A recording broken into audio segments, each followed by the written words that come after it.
Sweet. Welcome. So we just started talking about backend frameworks for web applications. So on the backend, we're talking things like Flask and Python, if you're writing in Python. Struts, maybe, if you're writing in Java, or the Spring framework. If you were writing in JavaScript, it's probably going to be Node. What other languages do we have on the back end? Not a lot. Trying to think of projects I've seen in the past couple of years. They've mainly been in Python and JavaScript. We had one or two in Java. But they all kind of work the same way. So we talked a little bit on Tuesday about HTTP and how HTTP is stateless. In other words, every time you click on something on a web page, you hit a web server on the back end, something happens and you get a response. And then it's like you were never there ever. Like the next time you click, it's a brand new thing to the backend server. But what's happening on the back end is those requests coming in from browsers or something that can generate HTTP, we'll assume it's a browser. So that request coming in from a browser is received by the web server. And then, and all the frameworks do this, they just match that request to a function. And the match is based on the URL. So if it's HTTP localhost / employees / view, so that / employees / view is kind of the resource locator for that request. You'll map that / employees / view directly to a single function on the back end, run that function is going to produce something, and that thing gets sent back to the web browser. And that's the way every single request works. You get a request, look at the URL, match it to a function, the function runs, you send a response back to the front end. Now, sometimes that response is going to be HTML that's going to be displayed on the browser side. Often it's just data. So the way you guys are going to end up writing your project apps is you're just going to be sending data back and forth. The front end framework will handle all the display stuff. So that's where all of your HTML code will go. On the back end, really, it's just data being moved back and forth, which is great because that makes it for a really easy application. If really all you're doing is plumbing data, like, once you've done one of them, all the rest look exactly the same. And then you just sort of build an application out of these request response cycles. All right, so that said, I'm going to show you some stuff in JavaScript. Again, it looks exactly the same in Python, just the syntax is slightly different because it's a different language. But generally speaking, they all work the same way. And we're going to look at two features. One is routing, and the other is middleware. Thanks. Middleware. There we go. Hi, Alvin. So Alvin just woke up. So those two things are features of pretty much all the backend frameworks, whether it be Spring or Struts or Node or Flask. All of them do the same thing. And we're going to look at it in WebStorm. So let me start a new project. This is the JWT stuff we were looking at. So I'm over in WebStorm. And by the way, if I didn't show you this already, and JetBrains. So JetBrains.com is where you can grab a bunch of free stuff. Essentially, everything that JetBrains makes is available for free for students. And it's in store, learning tools. Oops, hang on.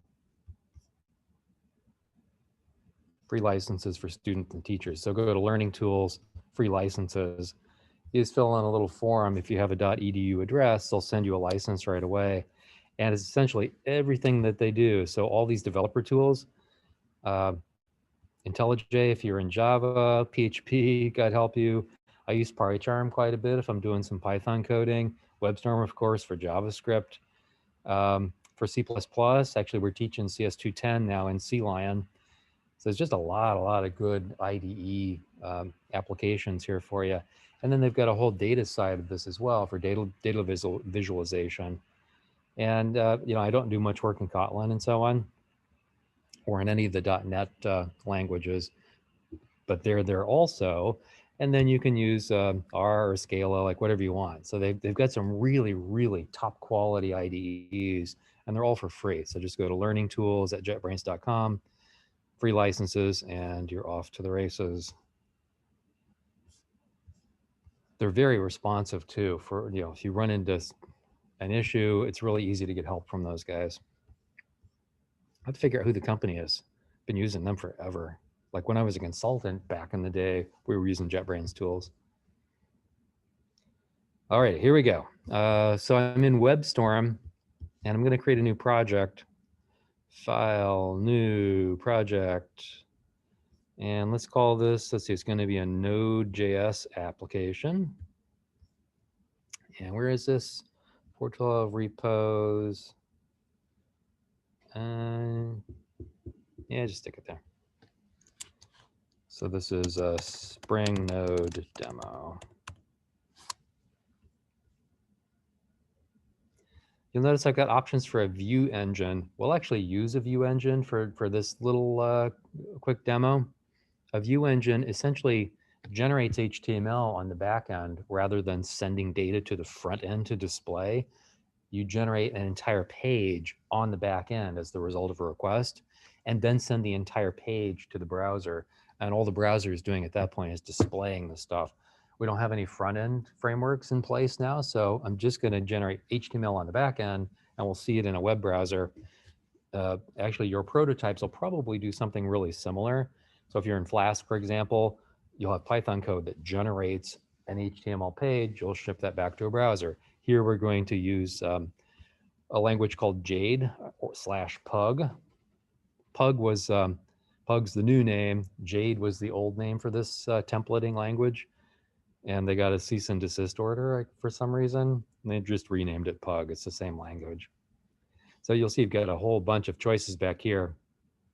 These are all just templating languages that allow you to sort of embed HTML with variables, and then that gets rendered into just straight HTML.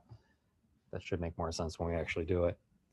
Everything else looks fine. Node interpreter, let's use 15 for this one. And that looks fine. Great. This window, please. So it's just building a real quick sort of blank application for us. We can run it and I'll show you what it looks like. It is currently downloading packages from the Node package manager, npm.org. And it looks like it's all done. So this will be interesting. I've had my head in C for the past several months. I haven't taught JavaScript for a while, actually since last fall. So if it looks like I'm writing C, that might be why. Well, let's see how we do. All right, so here's all our stuff. So these files were generated for us. This is an empty application. It actually does something. You can run it, which we'll do in a sec. I just want to give you a quick view. So I mentioned routing. Our routes are going to go into this little routes folder over here. And then the middleware piece lives in app.js. That's kind of it for the two pieces we're going to look at. We'll look at templating, of course. There's a web server already installed here, and that's over here in the bin directory, this guy. So this is a full web server using an HTTP package. There it is. So HTTP is just a library. There's one for Python. I can't remember what it's called, probably HTTP. And that just sets us up with a variable called HTTP that has HTTP functionality on the server side. We set it up on a port 3000 is the default. And the port just means it's going to be listening on localhost on the network. So the network address is localhost :3000. And the :3000 means it's going to be listening specifically on port number 3000. Now on the web I looked up, it's up there somewhere, right? On the web, most web servers listen to port number 80. And that's the default, in fact. When you go into a web browser, type an address into the URL bar, If you don't specify, it's going to go to port 80 at that address, but you can go to other places too. It's a classic, you know, you're in high school and you're trying to get around the firewall that your school's put up. So you just set up a proxy at your house that's on port 81 or something, and then you type the URL :81. It'll go to your proxy. 81's not blocked usually, because who's going to block port number 81? So you go through that, you hit your box, you forward the request, and then forward the response coming back. So you can move networked applications around on different ports. So we set the port, and then server.listen. That's it. That's all you need to set up the HTTP server on the back end in JavaScript. And all the other stuff is just if there's an error, some logging stuff, but that's pretty much it. Now notice when we do start up the web server, which was, where's the listen command? Server listen, here. So there's the server creation line. We're handing it a parameter. So the parameter is called app. What that means is that app, this variable, that's the handler for any request. So when a request comes into the web server, I got to do something, right? What am I going to do? I'm going to run a function. Well, that top level function is called app in this case. It can be named anything, but by default, it's called app in WebStorm. And app is kind of the functionality of your application written in JavaScript. It's going to run all of the middleware pieces for us. It's going to do the routing for us. But all we're saying here is for that server, when it gets a request, run this thing called app. And app is over here in app.js. So here's app.js. App is kind of the, I think of it as the setup for the application. So these are all the pieces that the app is going to need to run. And you know, you can, some of these are pretty obvious, even if you don't know JavaScript.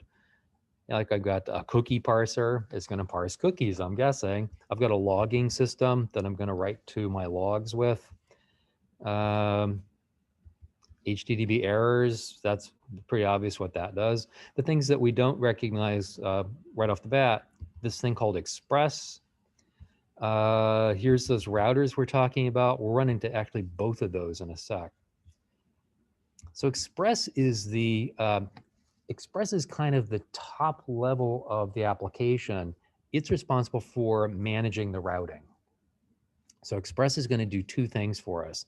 One is it will run middleware on each request, and it will then execute routing to match that request with a function on the back end. Here's the middleware. Anywhere we see this app use thing, app use, app use, app use, here's a bunch more, app use. These are all middleware pieces. So here's the middleware.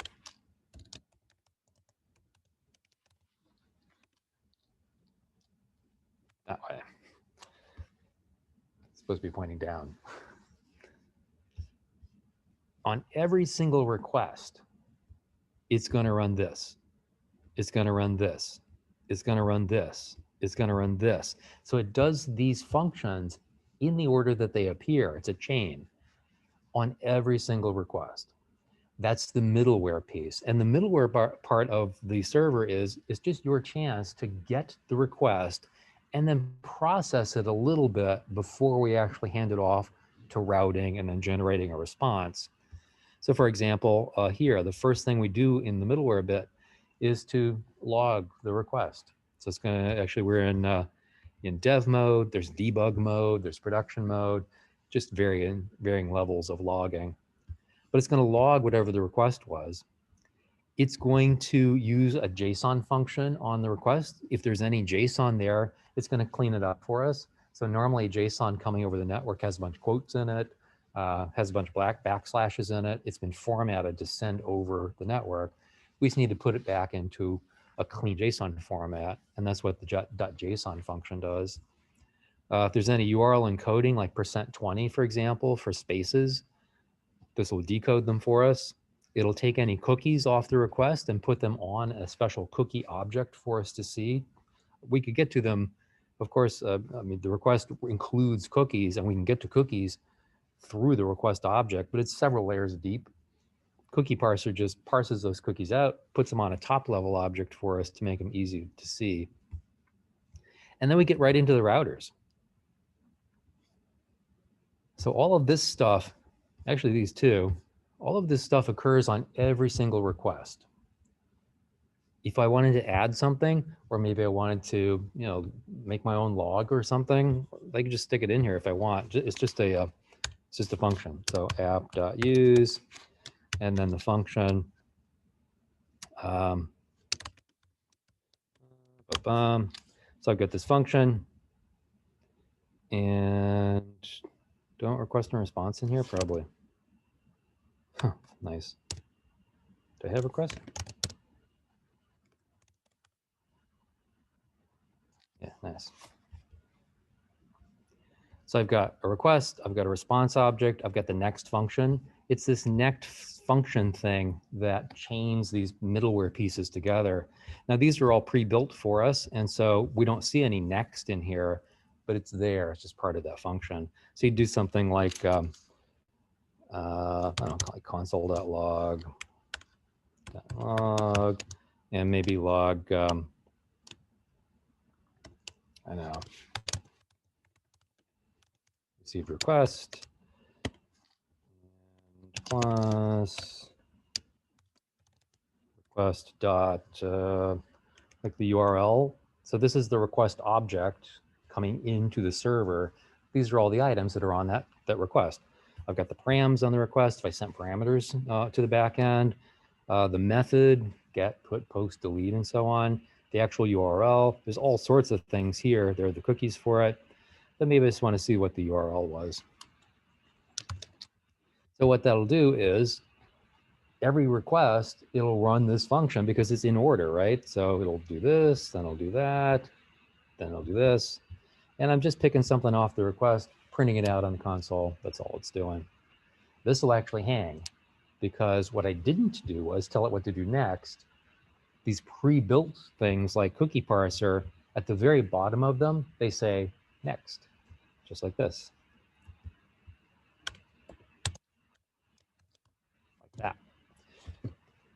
Next is the next guy in the list. So this is essentially just kept as a linked list of functions to run.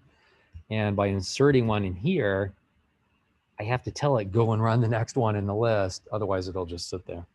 That's a really common error when writing middleware, to forget that next function. I'm going to yank that out because I don't really need that. Any questions so far? Actually, let me leave it in and see if it works. And I will admit, this is the first JavaScript I've written in a long time for my keyboard. It's like, I will admit looking at that thinking, what does the function look like in JavaScript? All right, let's see if she runs. All right, so that's my, so all I did was hit the run button up here. There's a bunch of ways to run these things. There's run, there's a button over here, there's a button down here. So notice when we're listening on port 3000, if I bring up my browser and hit port 3000, so the URL is localhost :3000. This, and we get welcome to Express. So there's that's the URL. http://localhost :3000. That's just the local machine on port 3000. This is welcome to Express. Let's go see if it actually printed something out for us. Oh, there it is. So there's the request that we received, right? Received request, pre-composed PNG, fave icon. Oh, we can't find the fave icons. Oh, I feel bad for it. They got a style sheet out of there. Here's the original request for /. So that was our middleware that we wrote to just pick off the request object and type something onto the console. The other stuff like this, that's from the original logger, this one. We got two loggers running. Well, let's go figure out like where did that come from? This welcome to Express thing. Like, how did we see that? You know. All right, so we ran all of these things, right? These are all the middleware bits. They ran on that request, ran, and then we got to here, app.use. So it's middleware that's going to run in this chain. It says, well, look for a match on slash, and first look in index router. So index router is a file. It's over in the routes folder, index.js. And we know it's index.js because this is just a variable name. If we go up here, we'll see that index router is this routes/index file. Routes is the folder, index.js is the file. And so that sticks in right there. So it's going to look in this file. What it's trying to do is match the URL. So at this point, once I get through this bit of middleware, now I'm going into matching mode, looking at that original URL and trying to figure out like what function does this map onto. We're going to start an index router. Index router is pretty simple. In fact, there's just one route in here. It's this. What this is telling us is that if I see this path, so this path is just slash, that's the top level of this site. If I see that and the method on the request is a get, like we should have printed out the method. Hang on, let's go back to app.js. Where's my little guy?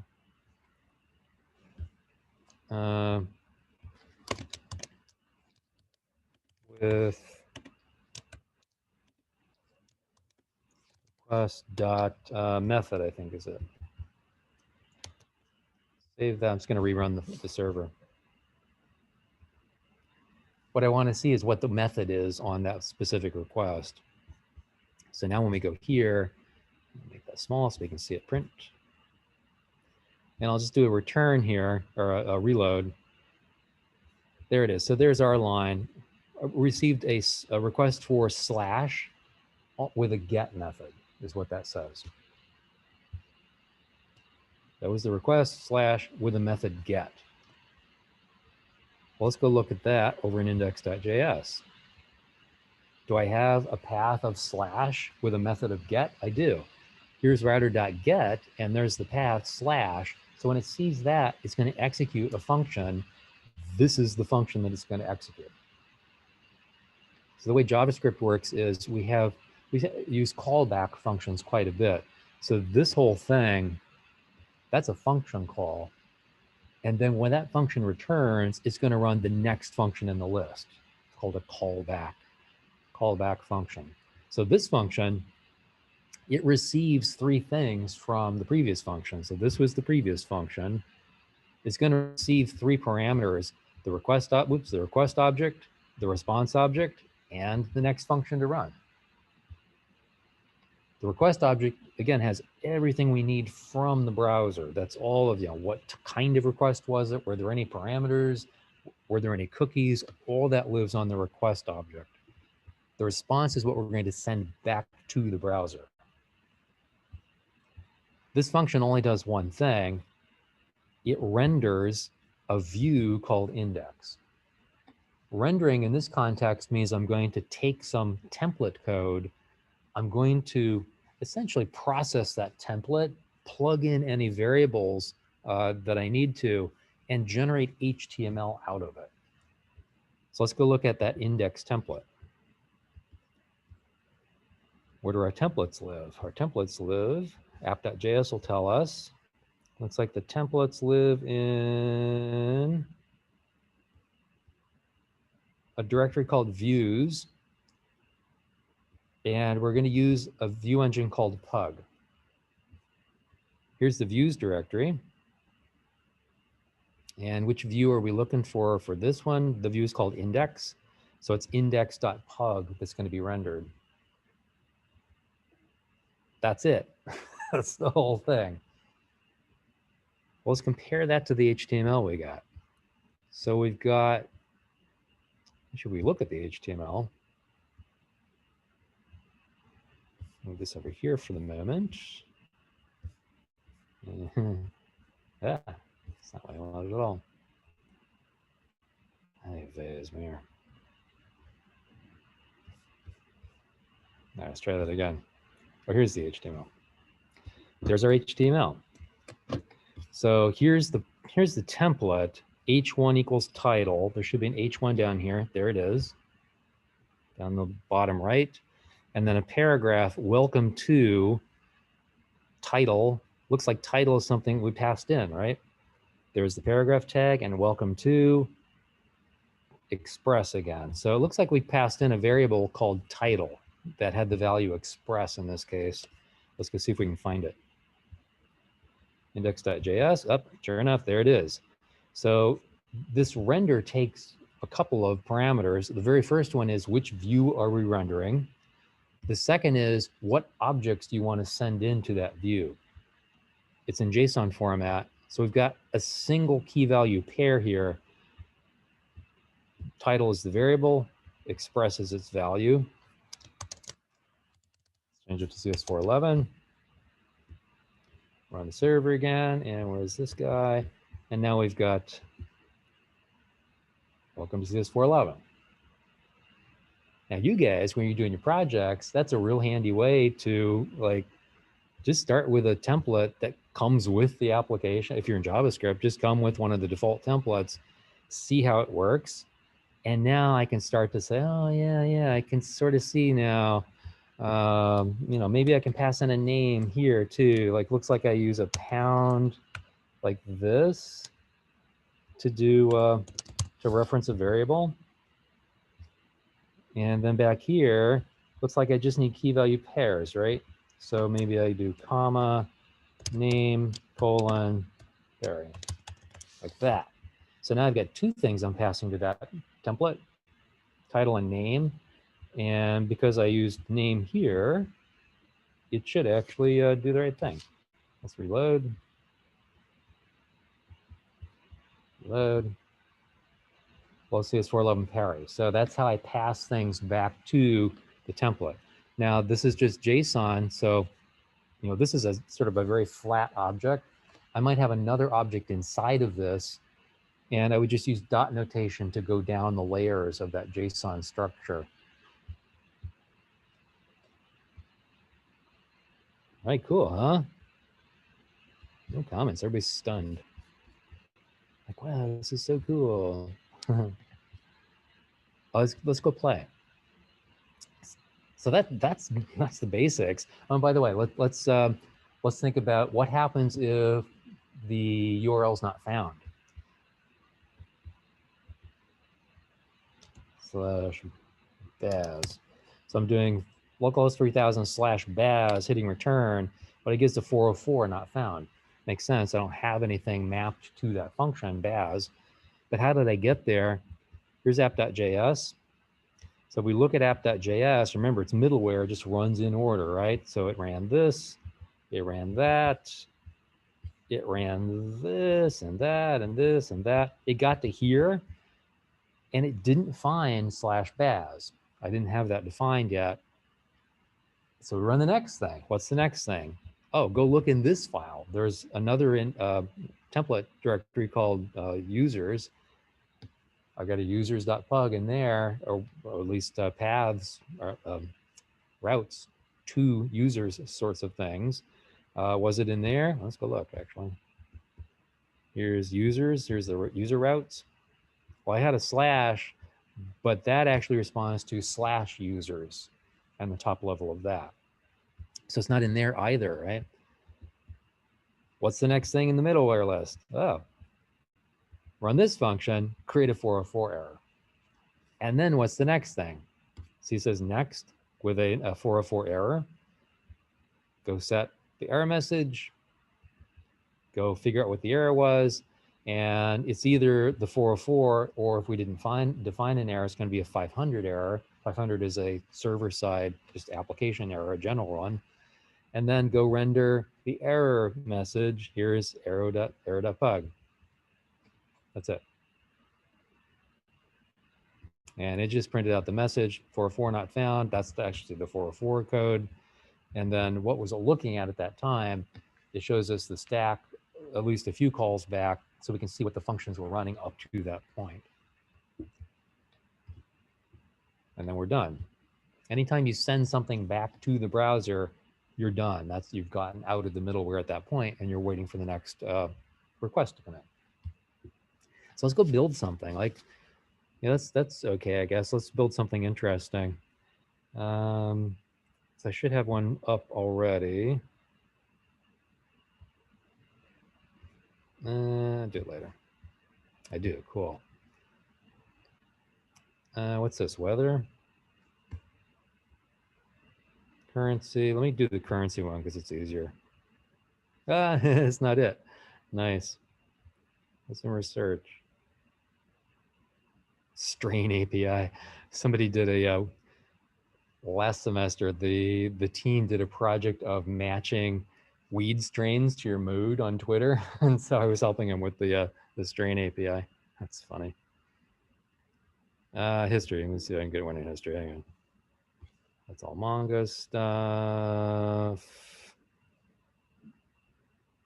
Looking for API, oh, here we go. There's one. All right, so this is on, I think we looked at this earlier. This is APIlayer.net, and they've got a whole bunch of APIs available to you. One of them is a currency converter. And the way you use Postman, I fling this over here for the moment. The way we use Postman is you just set up a request in Postman. That's one way to use it. So here's the HTML, or the, this is the HTTP, the URL.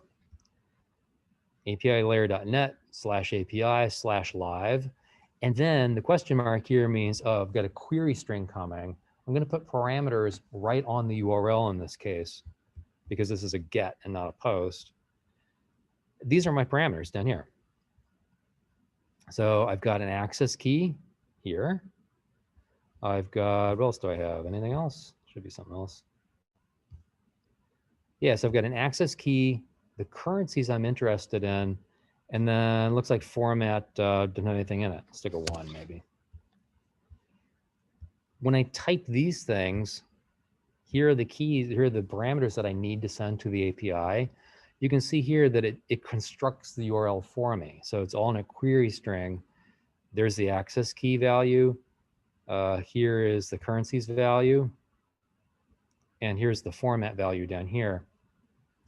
If I change this to a 2, should change to a 2, and it does. I don't know what a 2 does.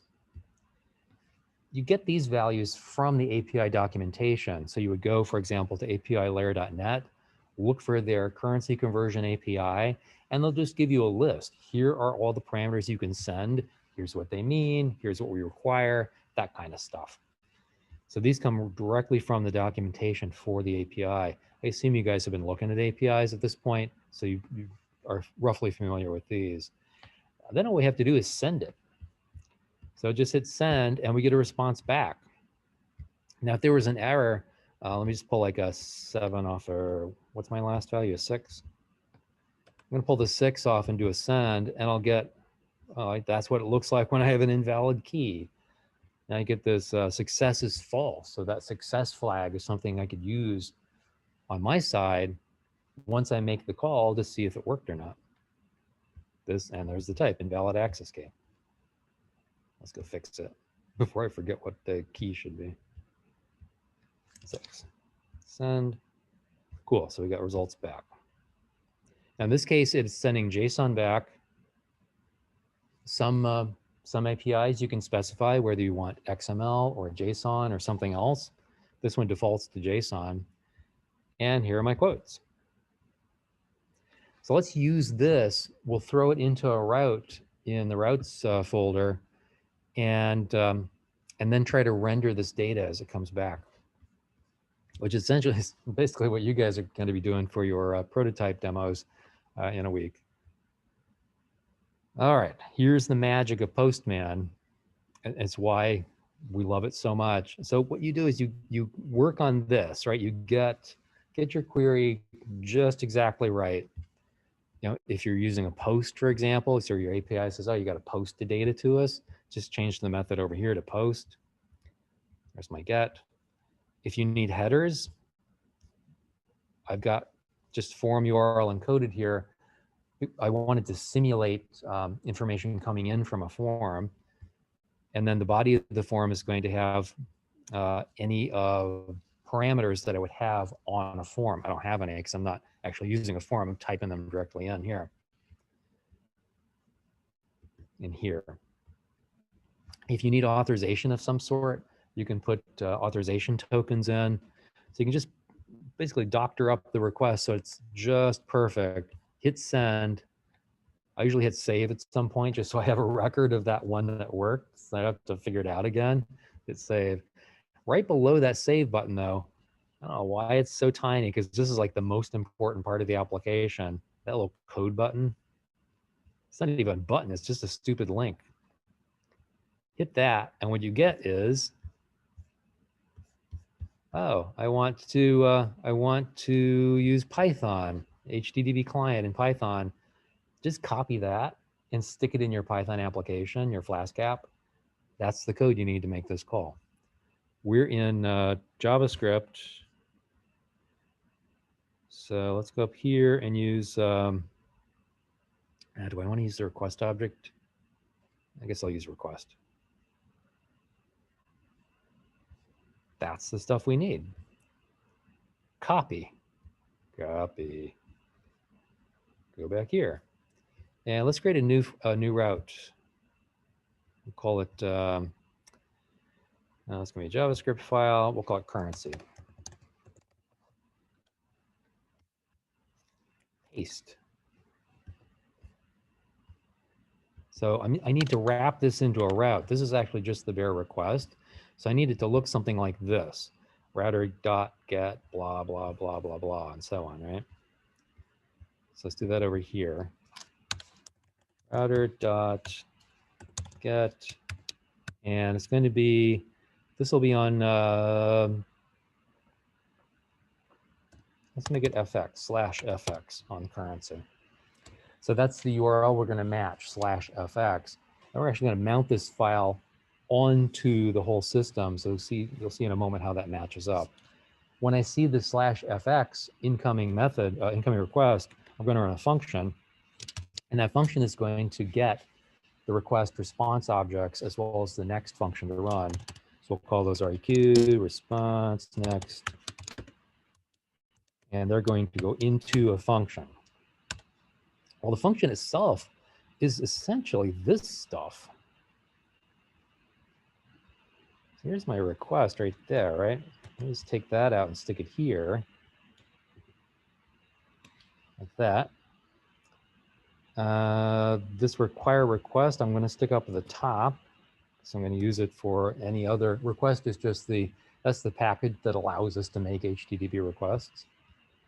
And then these options, I'll stick them up here too. I need a couple of things. I need a reference to the application. So I'm just going to go over here and grab these guys. And we'll put them here. Express gives us access to request and response and next. And then the router itself gives us access to this router.get.post and so on. So router is the express.router is the thing that actually matches the URLs for us. What else is going on in here? Options. I just need to do this, sorry.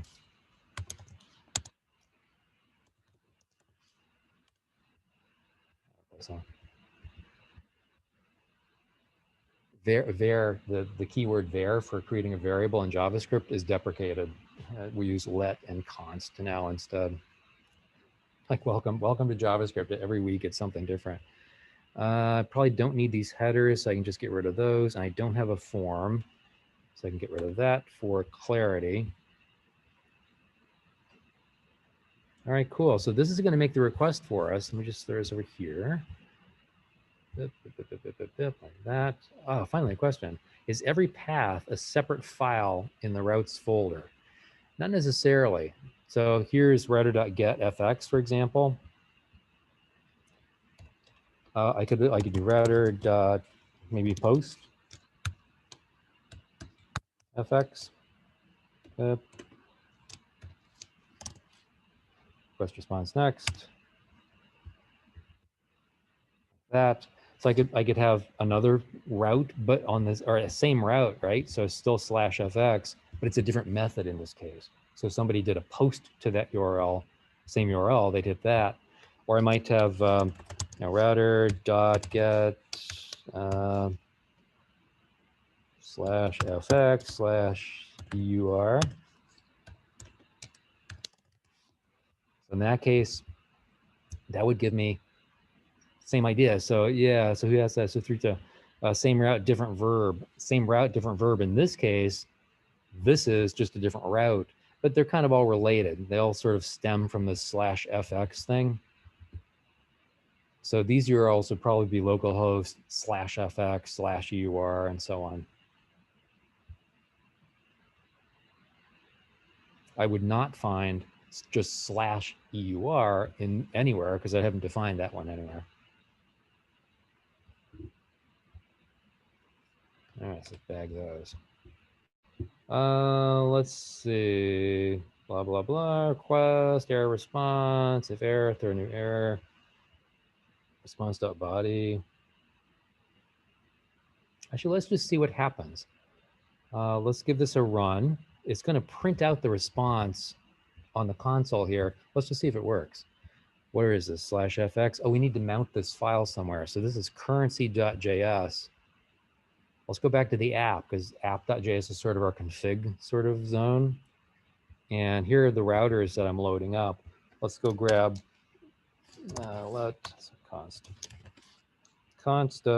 let's call it currency router. Require routes. And that one was currency.js.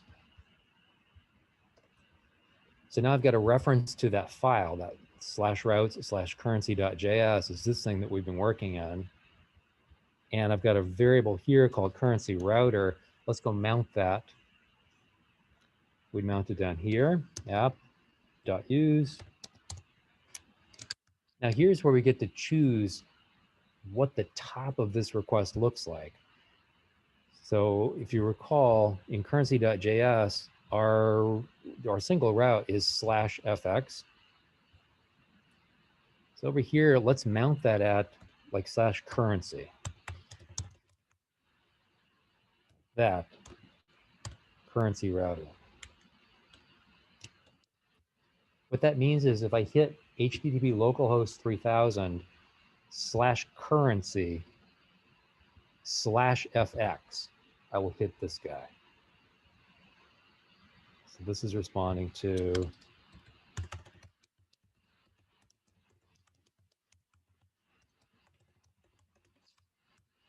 slash fx because it's mounted at currency.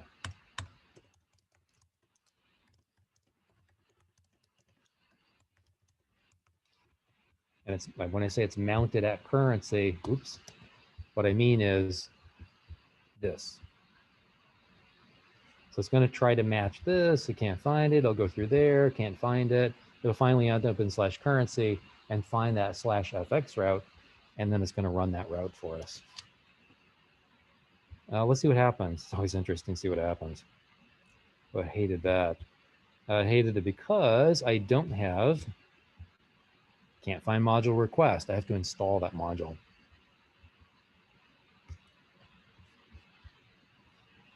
All right, so npm install request.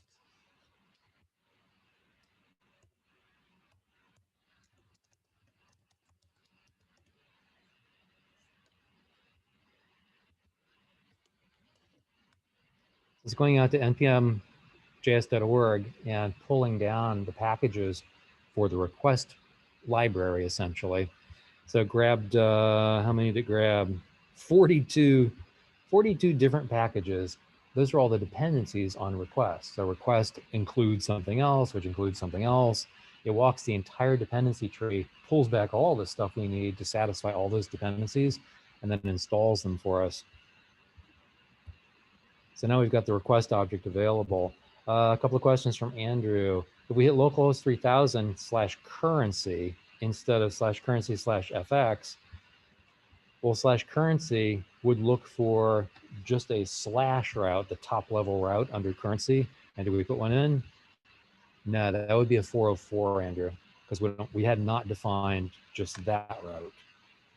We just had slash fx. Jason says, can we save the response to a variable using a get? Yeah, actually, the response is going to be on response. So In fact, once we print this out, we'll save it to a variable and then send that variable over to Pug to render so we can see it. Let's try running this again.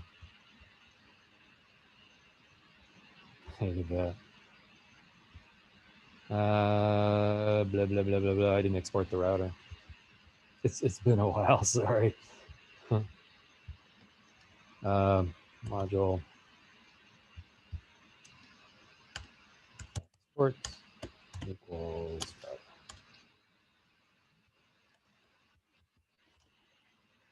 That just tells the middleware that we're using a router here.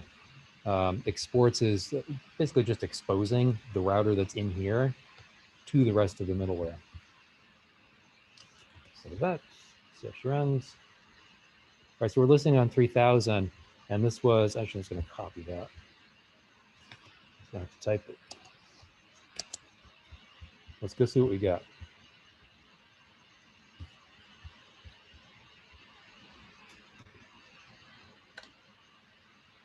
Oh, cool. So notice that this hung. It hangs because we haven't sent anything back. So sending something back on the response object stops the middleware chain. So at this point, it's waiting. It's like, I was supposed to send something back, I think, but there's no res dot, send whatever. And there's no next call here. So we're not calling the next thing in the chain. So it's just basically twiddling its thumbs at this point. Like, let's go stop it and put out its misery. But look what it did. It printed out. So it received the request. And then here's what it printed. So that was this line, console.log response.body printed this for us down the bottom. Well, that's great because that tells us that response.body has all this stuff. So it looks like response.body.quotes has the data that we're looking for. Let's go pick off that value. So instead of logging it, let's do this. Delete. And we'll say, I'm going to write some extra code in here. Normally I compress this into one line, but I'll write the extra line so you can see what's happening. So I say like let quotes equal. They were on response.body, right? Response.body.quotes.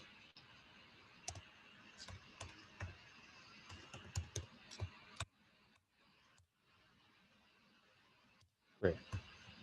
So response.body.quotes was that piece over here. I've lost my terminal. Here's the one. That was this piece. So this whole thing starting here was response.body. So I had response.body.success.terms.privacy. I also have response.body.quotes. And actually source also. Maybe I'll grab source too. Currency.js. And let's do let source equal response dot source. Nice. Now I've got two variables that I can send over to my template. And that template is going to look just like, here's index.js. And over here we said res.render and what view we were interested in. And then we sent it this little object, right? Well, let's do something really similar. I'm just going to copy that.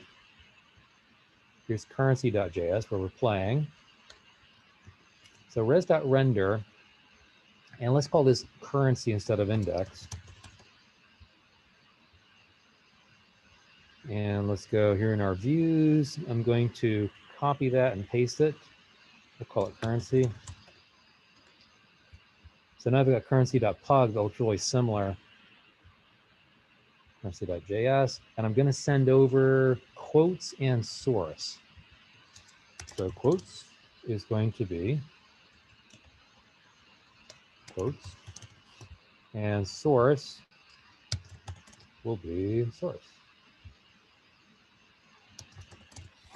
So that's a variable, that's a variable. That's just the name in this object. So that's the key value pairs, right? Quotes is the key. The quotes variable is the target of that key. Source is the key. This is the source variable, this one that we defined. we're going to render currency. I've got quotes, I've got source. So let's go to currency.pug. And we'll say something like, what do I want to say here? Maybe quotes for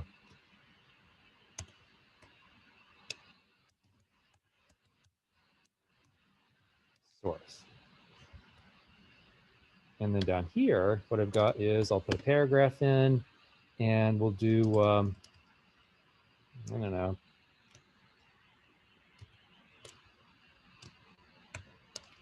these quotes. So we had 3 of them, right? We've got USD EUR, this one, dot, that one. Let's put them all in paragraphs. Quotes dot, USD to GBP, and that dot USD JPY.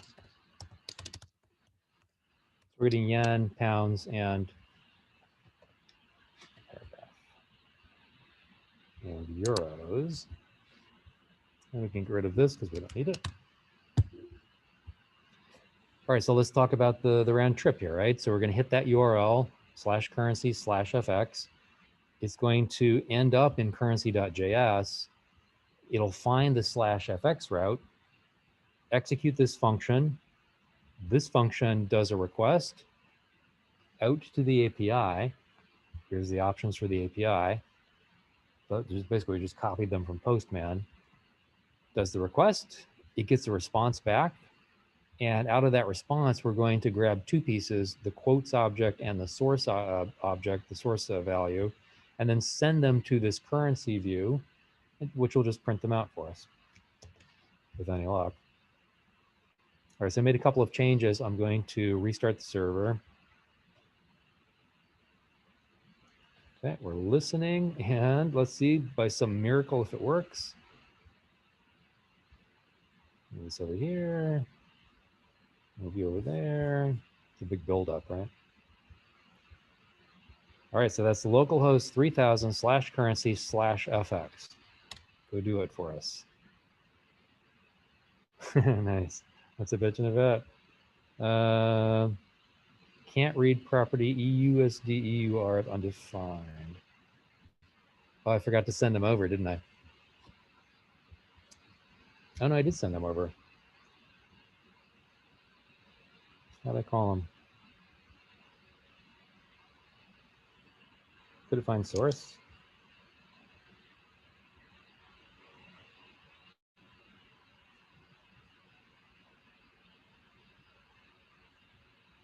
Can't read property is here undefined. Why would that be? I think there are equal signs in the pug. Oh, did I miss an equal? Currency.js, oops, currency.pug. Oh, let's see how that matches with like index.pug.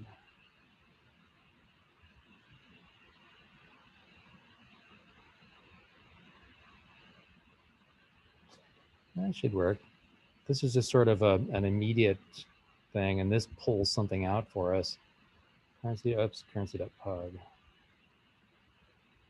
Goes next to each other. All right, so there's index, there's currency.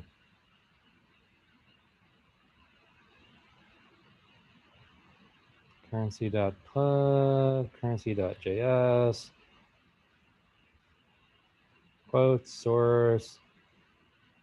Yeah, maybe, let's see.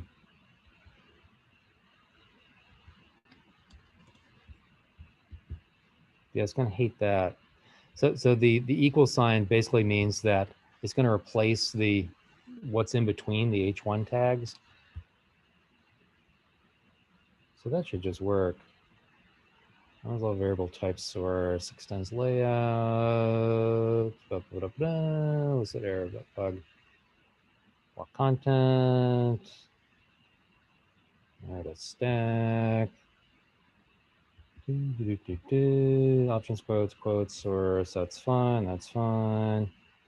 Let's debug it. Let's just stop it right here and make sure we've got those values.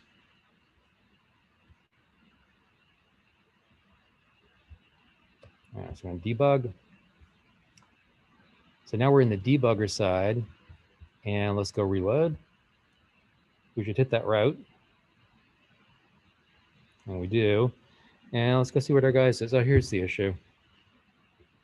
So it's quotes is undefined at that point. That's the issue. Here's the response object. Response dot. Oh, it looks like it's in response.body. That's the problem. So if we look down here, I'm looking at the response object.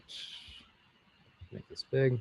So this is the entire response object. And I was just looking for like quotes and so on. They're the headers, client, to JSON. It looks like it's in body in here. So I just need to pull them out of the body.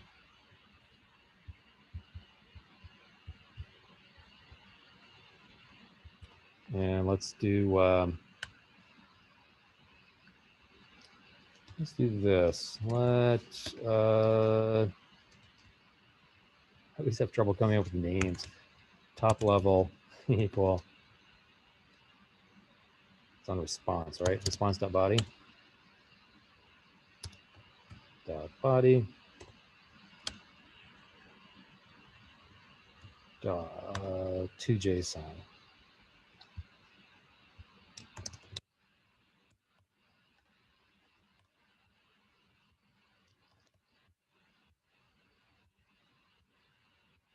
And this will be top level.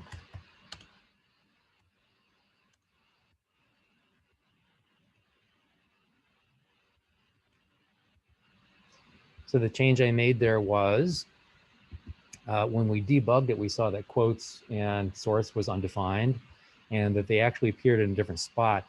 The issue was that the response coming back is essentially a big string, and we just need to parse it back into JSON, which is what JSON.parse does for us. Let's see if this works.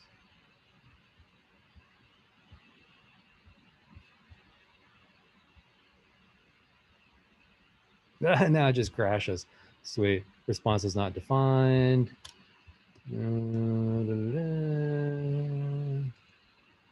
Response.body.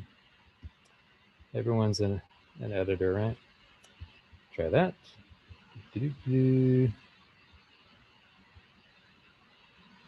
Now what? Top body source. Oh yeah. Jeez, okay. Line 13, JSON parse response.body. Actually, no, because this is the response coming back here, I think.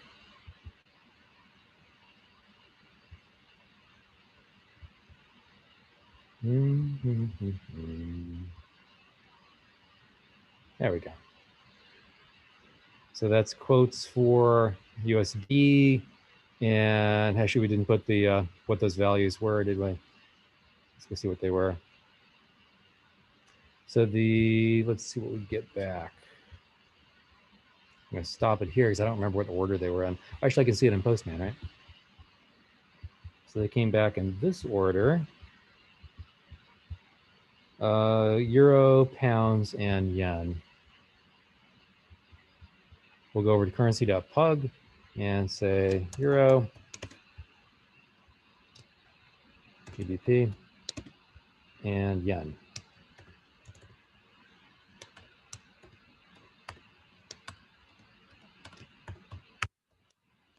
That's very nice. Now, all I did was change the template. In this case, I don't have to restart anything. It'll reload the template for me. So when I hit the route the next time, now I get euros, GBP, and JPY. That, guys, that's your entire team project. That's all I'm looking for. With one small exception, I think I asked you to display a form and send the value back from a form into here. It's really, really easy to just, the form field itself in HTML, a form field has an action on it. So if do I have an index.js here somewhere?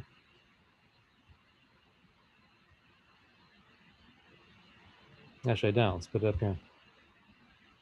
So a new HTML file, and we'll call it index. So here's nice job here. Rename it.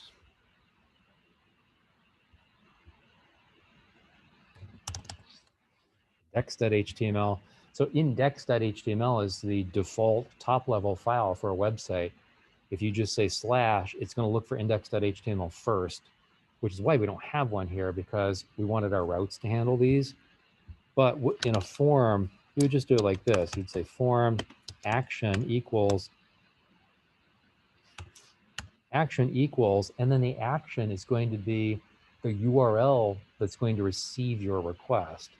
So this might be HTTP localhost 3000 slash currency. I'm gonna call it like do request or something like this. Now, to send something to the back end, all you need is this. Input, like type equal text. So this is a box. This. I'm gonna give it a name.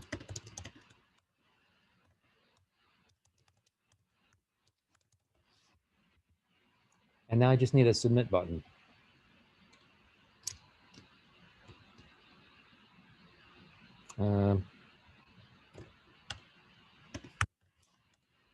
Type equals submit.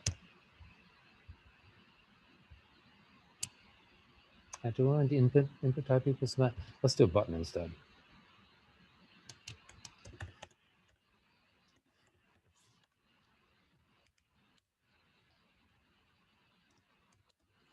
All right, so there's a button, and do it. So that's just a form. It's going to hit this on the back end slash currency slash do request. How much time do I have? I got 6 or 7 minutes here. So let's go back to currency, and we'll add this slash currency slash do request. So do request is going to be a new route on a get. Actually, this is going to be on a post. Coming from a form, when I do a submit from a form like this, it's going to be a post, and we can actually force it to be a post. I'll show you how in a sec. And we're looking for slash do request. And when it sees that, run a function. Yes, next.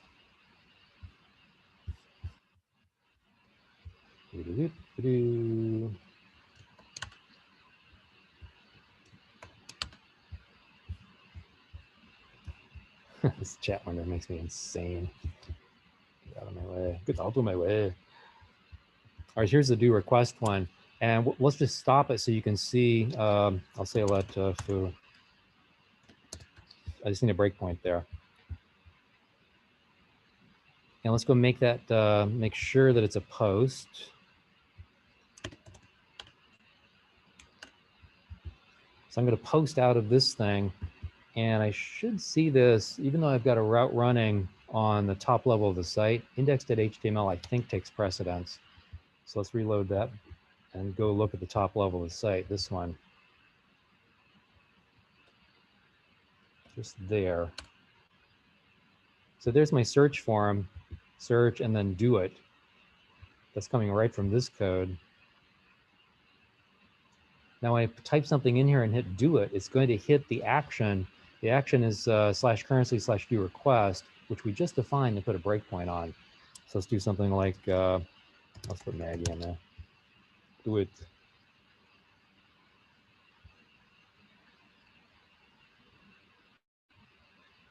Yeah, so what are you gonna do about that, son?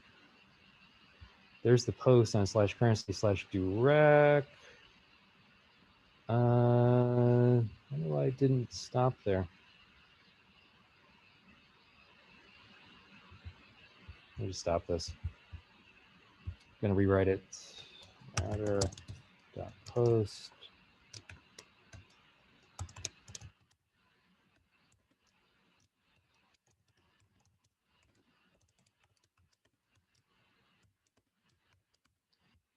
That breakpoint on it, and go debug it.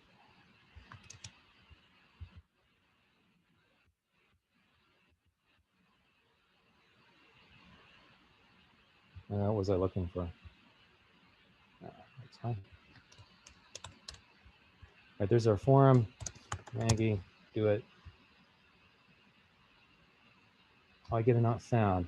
Why do I get a not found? Oh, there's no slash.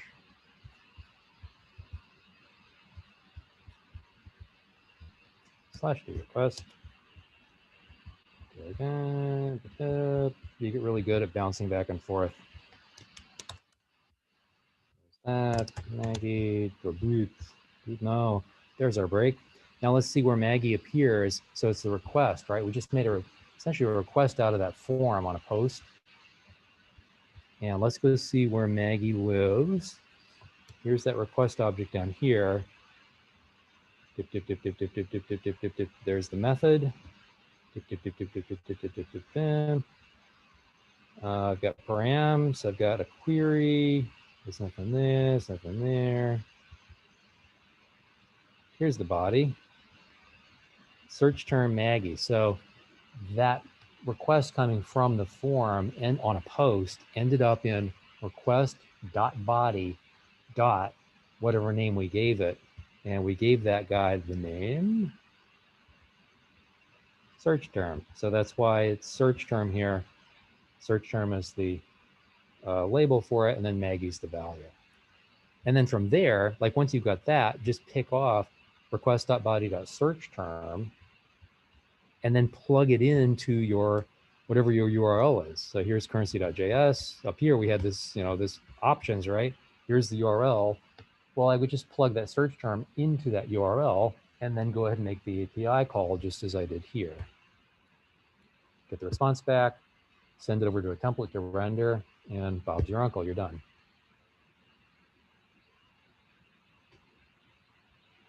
All right. So that's just a quick romp through a backend framework. In this case, it's Node. But again, Python and Flask do exactly the same thing. They still run middleware. They match an incoming URL to a function. I think they even call them routes in Flask. So functionally, they're extremely similar. It's really just syntax and which packages you load differ between Python and JavaScript in this case. So that's the back end. And of course, there's other little finessey things that go on back here. For example, JavaScript is, it's a single threaded server and it doesn't block, which means that things occur out of sequence in time. You can't expect, like in Python, you start, at this line, you run each line in turn, right? JavaScript is asynchronous. So any particular line of JavaScript might not run before like the one above it or below it. Like you just never know what sequence the code's going to run in. It's just the nature of the language. So there's a lot of extra stuff in JavaScript to manage that asynchronicity. It's kind of what makes JavaScript really interesting, is handling that weird out of time execution. And that's why we use callbacks, for example. So it's kind of a challenging environment. We spent a lot of time in CS412 talking about just that, like probably a quarter of the course is just dealing with asynchronous events. But, and again, functionally, they're very similar among the platforms. So I haven't looked at Spring for a really long time, but as I recall, both Spring and Struts on the Java side did pretty much the same thing. Struts was a little more awkward because it came sort of before this became popular. I assume that they've modified the model on the Struts side to match this a little more closely. So that's it, guys. For your projects, like just play around, like pull something up like this, play around with it until you're comfortable making API calls. Maybe do it in Python and JavaScript just to see like which one you like better as a team, and or Java's fine too, or God help you Perl or something. Like just play with the languages and with these frameworks until you feel comfortable. And then, as you can see, like I've been doing this for a while, so you know it takes 20 minutes to do the whole thing, but yeah, maybe it'll take you an hour to set up a simple API call in that platform. And if you do more than one of them, especially, I'm not asking you to demo more than one, but if you do more than one, I think you'll get a feel for them, and you know what to look for in the next platform that you see too, because you can compare and contrast. All right, that is, oh, I was just about to call it a day. Tigger, I'll get to you in a sec. All right, that's it for today. On Thursday, we'll do the same thing, but we'll do it in Angular so you can see what the front end piece looks like, and we'll move data between the two. We'll do Node on the back end, Angular on the front end, so you can see that transfer of data. All right, that is it. Enjoy. Thanks for coming, guys. Appreciate it. Let's turn off recording. Tavir, I'll get you in a sec.